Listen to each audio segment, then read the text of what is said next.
Hello there, Virgo. My name's Frankie. I'm a clairvoyant, clairaudient medium, and an empath.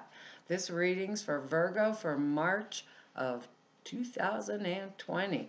Can't believe it. 3 months into the year. For all of you that are new out there, I pull 4 cards for the month. We use the bottom card on the deck, kind of like an overall view of the month. And we'll pull an angel card at the end of the reading to hopefully bring everything together for us. Now, I am an empath, so I have a speech pattern. I speak as if I'm you, so that names all of us Virgos Frankie for the time of the reading. Look at your moon sign and rising sign. You get a more comprehensive view of the month. And I don't believe the cards will go week by week. I think they're going to blend in and out throughout the month as like an overall theme.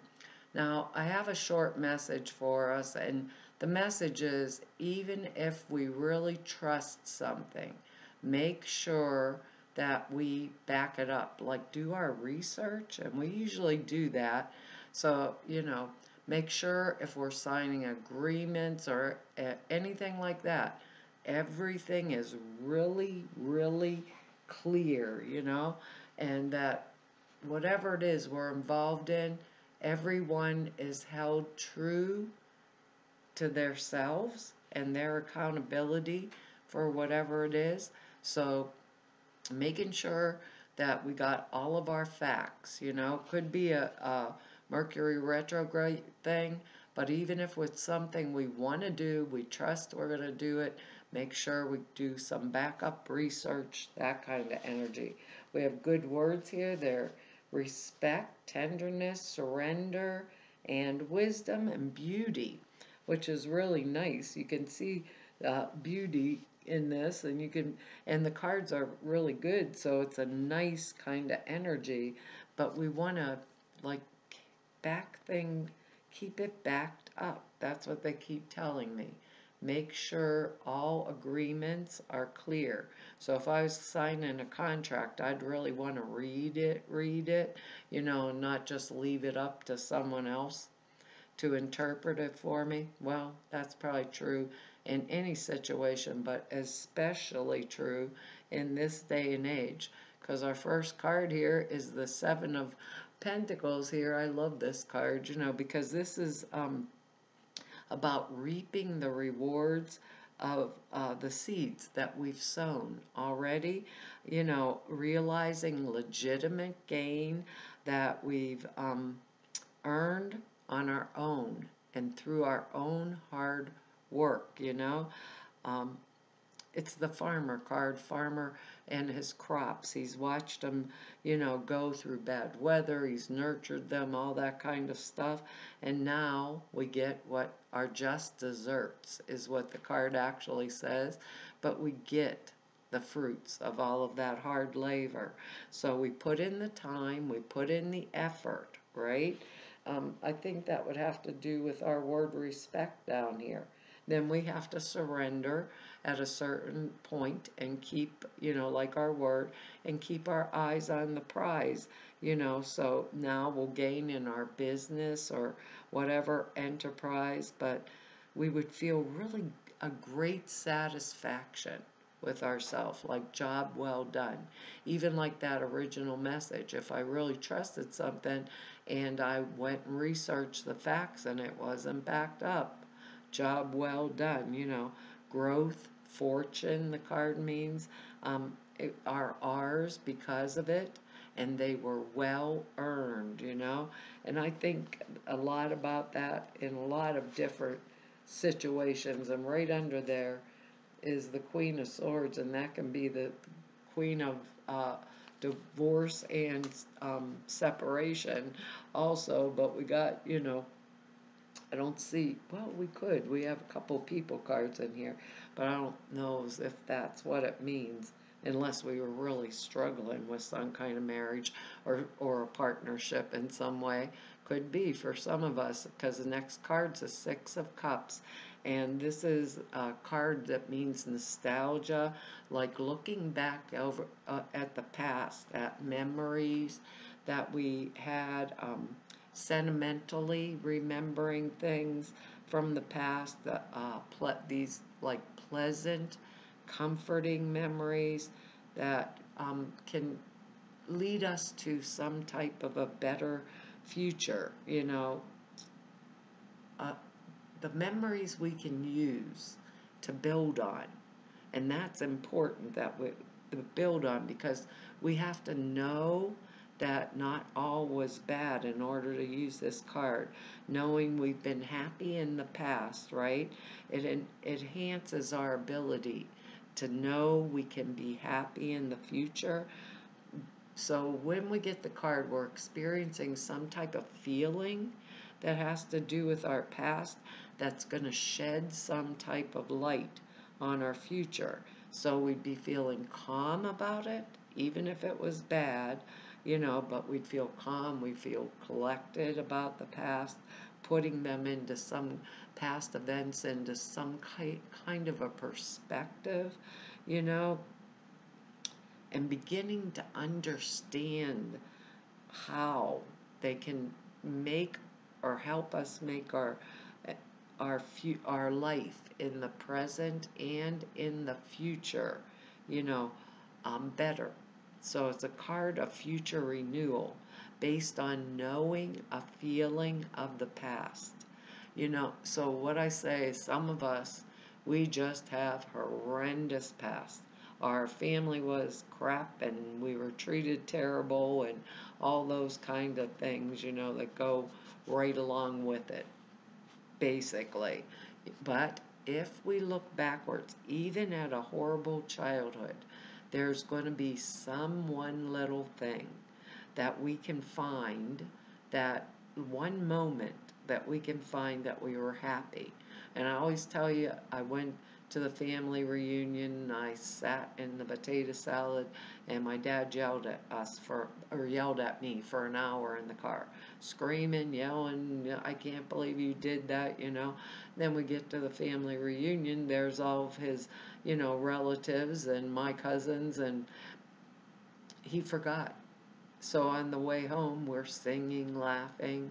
So instead of going to me getting yelled at for the hour drive out there, I go to the part where I was with my friends and my cousins and my relatives, and I was playing all day, and I didn't mess the potato salad up too bad because it had plastic wrap on top of it, even if it had a butt imprint in it. What can I say? You look to that, and it shows us, if we can find that and we can surrender, right? Be kind to ourselves, use our wisdom, and have respect in some manner for that little kid that came out of even the worst of the worst, we can see a better, just by holding that one little blip. Sometimes it's only a blip. We can use it to make a better present and a better future, because manifesting is all about knowing how I feel when I am in that situation. Being capable of imagining how I feel getting the thing that I want, right? How would I feel? One little happy thing, or can trigger, I found $1 on the street, and I felt so excited because I was 10 years old, right? Now we probably have to find $5, and you don't get those too often, in change, or a $10 bill, or 20 on the street. But how did I feel? How am I going to double and triple that in the present, and use that feeling for future manifestation? It's that type of energy. And our next card here is our people card, King of Cups. This is a wonderful energetics. This is going to be water energy, Cancer, Pisces, Scorpio energy, male or female. So it's a person, right?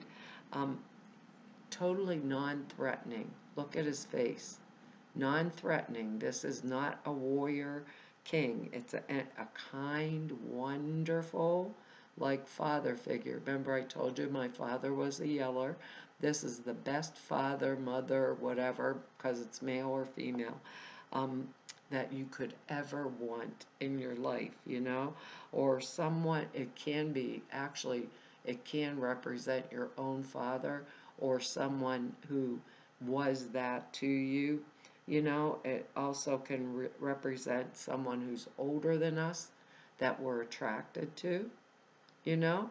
So it could be someone that we really want to marry, or we might have some kind of love relationship with for some of us, you know?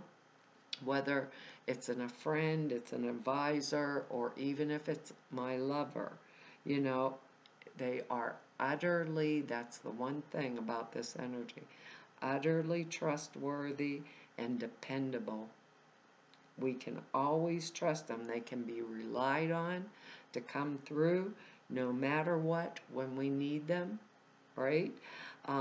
Most, I, it's usually a person of culture, you know, and Cup's energy is very creative. It could be a really creative person around us, really, that has an appreciation for our word down here, beauty. And we Virgos are beautiful. So we get the energy of that. Could be a lover coming into our life. Maybe we're thinking about the past with our Six of Cups and thinking, I don't ever want one again. And along comes this energy. That's wonderful, sweet, kind, you know.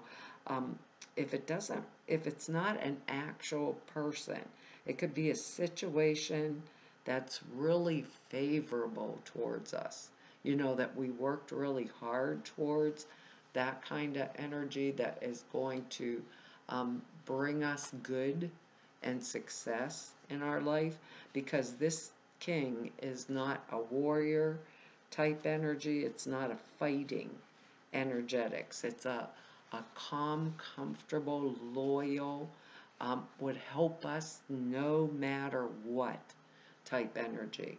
So if for some of us, it's going to be somebody we're in love with.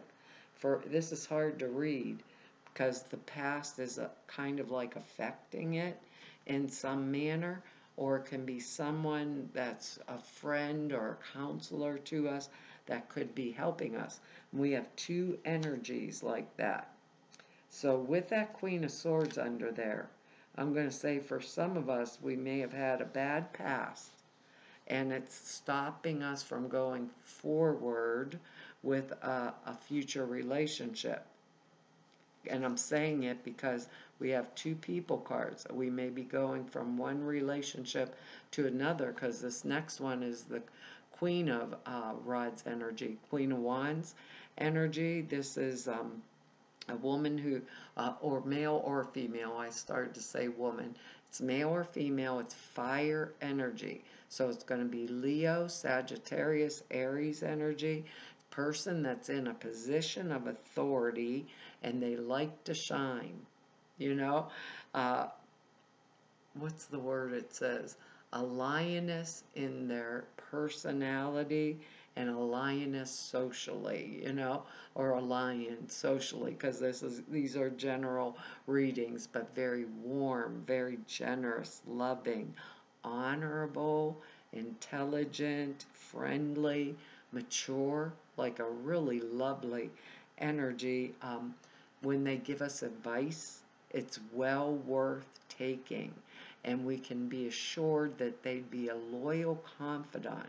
So we could trust this energy with our secrets, you know.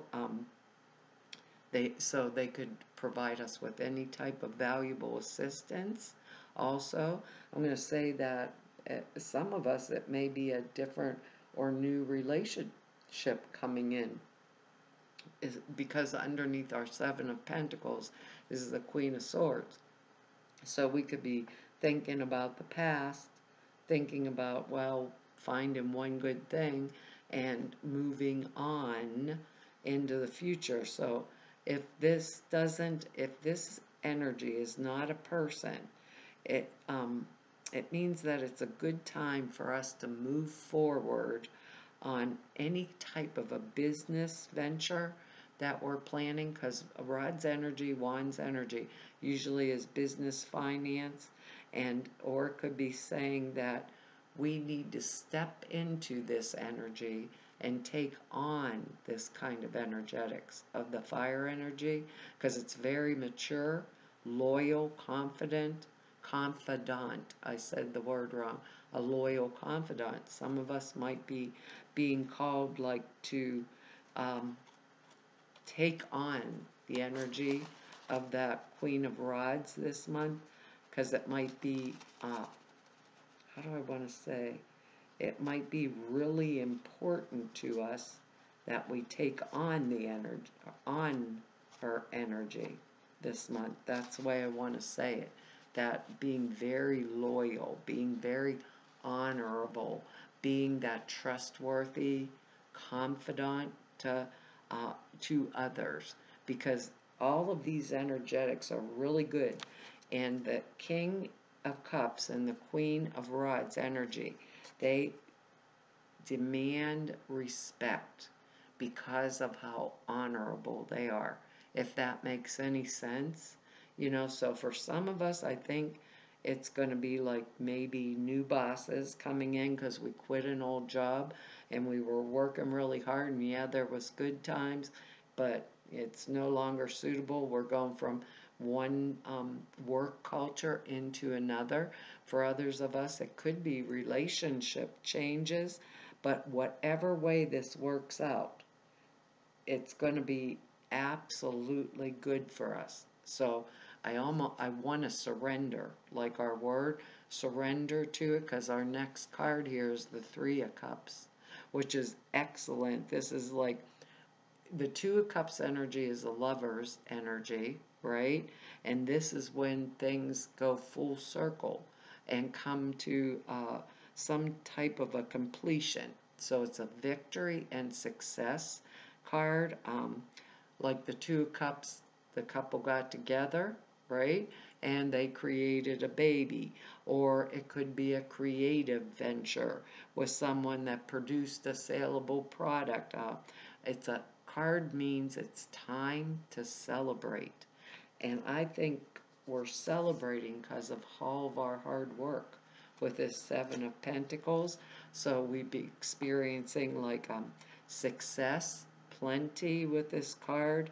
Um, what do I want to say? Merriment, celebration is at hand.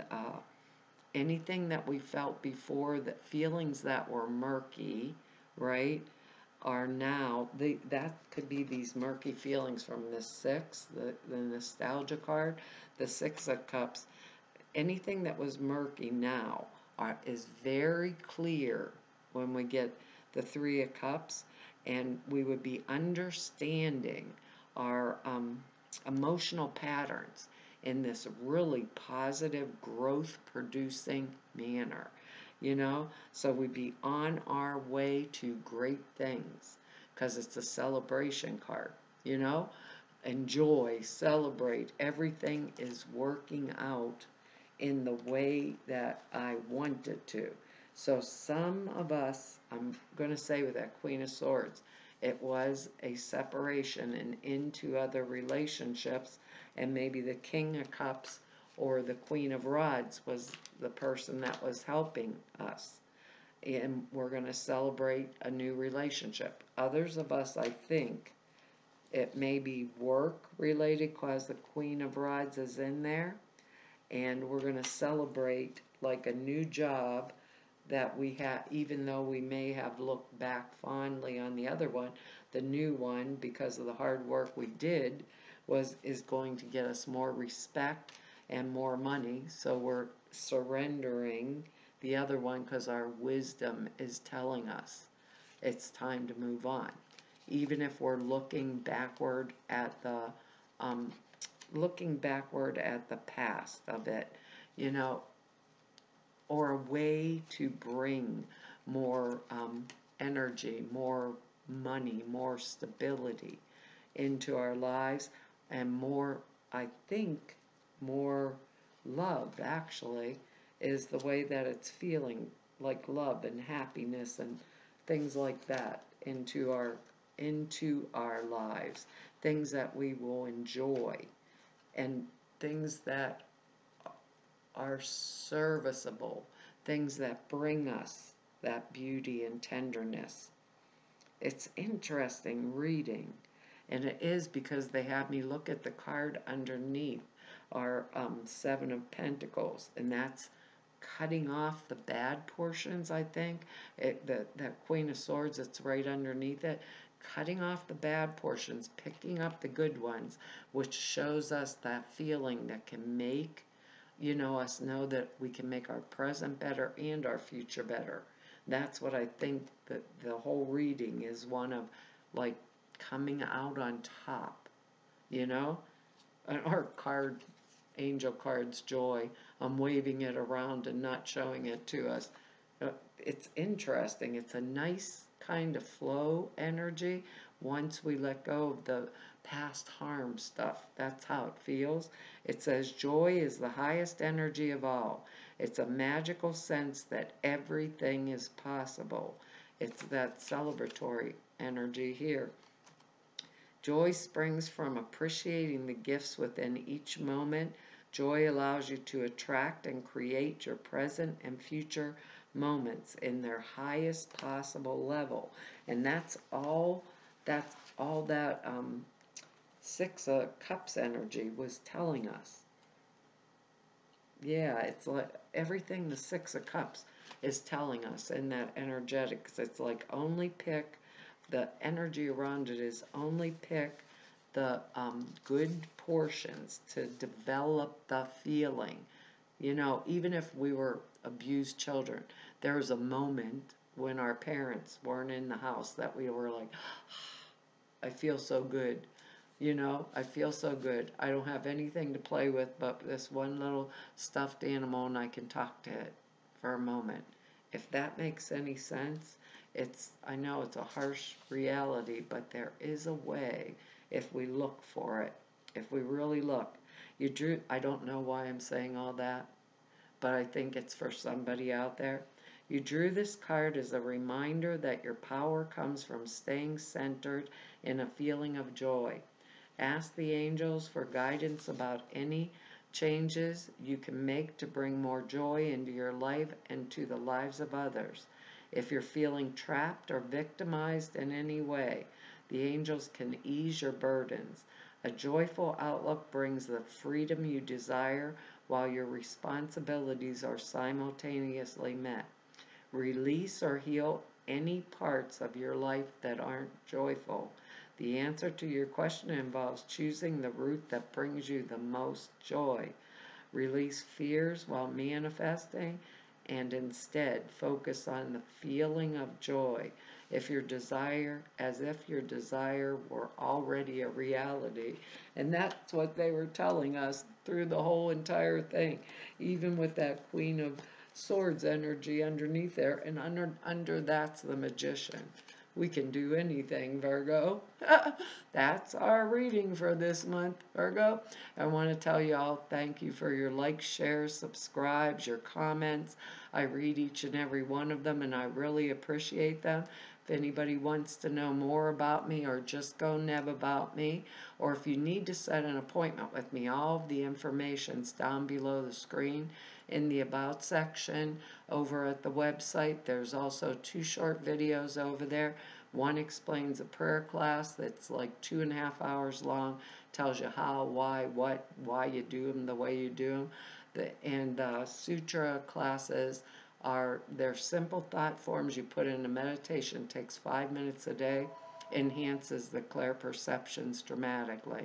So the videos are over there, and all of you I've met through 4 whole years of doing YouTubes, and everybody I've met through 32 years of doing this work, I want to tell you all, it's been an honor, a privilege, and a pleasure to be able to serve you. Hopefully I'll see you back here next month. Bye-bye.